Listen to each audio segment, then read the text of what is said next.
থেকে গেরিনার মালিক হচ্ছে ফরেস্ট লি, যিনি একজন অনেক দক্ষ এবং ব্যবসাকে ভালো বোঝার একজন মানুষ। না হলে এই ফ্রি ফায়ার গেমটা হয়তো এতদিনে টিকে থাকতে পারতো না।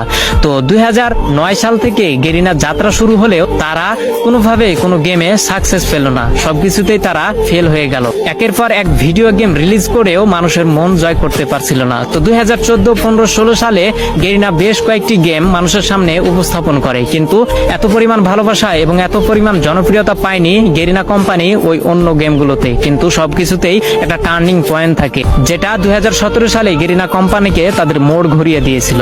যেহেতু 2017 সালে শুধু পাবজি গেমটাই ব্যাটল রয়্যাল গেম ছিল এবং মানুষের মাঝে উৎপত্তি হয়েছিল একটা বিশেষ গেম হিসেবে, সেহেতু গেরিনা কোম্পানির মালিক ফরেস্ট লি ভাবলো কেননা মোবাইলের জন্য একটা ভালো গেম উপস্থাপন করা যাক বা মানুষের সামনে ছড়িয়ে ফেলা যাক, যার হাত ধরে কয়েকজন টিম নিয়ে এই গেমটাকে তৈরি করার কাজ শুরু করা হলো।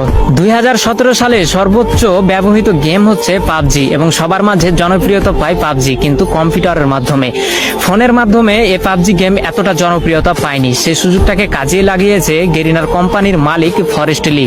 ফরেস্ট লি তৎক্ষণাৎ ভেবে উঠলো যে মোবাইলের জন্য একটা গেম তৈরি করা যাক, যে গেমটি অনেক কম দামি ফোনেও যেন সাপোর্ট খায়। তো যার জন্য কয়েকটি টিম গঠন করে গেরিনার কোম্পানি ফরেস্ট লি কাজ করা শুরু করলো। 2017 সালের প্রথম দিকে এই ফ্রি ফায়ারটাকে তৈরি করা শুরু করলেও 23 আগস্ট 2017 সালে এই গেমটাকে পুরো বিশ্বে ছড়িয়ে দেয় গেরিনা কোম্পানির মালিক ফরেস্ট লি, যেটি একটি সিঙ্গাপুর কোম্পানি এবং সিঙ্গাপুর থেকে এর হেডকোয়ার্টার এবং পুরো গেমটাকেই পরিচালনা করা হয়। তো 2017 সালে যখন সাধারণ মানুষ সাধারণ ফোনে এই গেমটাকে খেলতে পারতো, তখন পাবজির জনপ্রিয়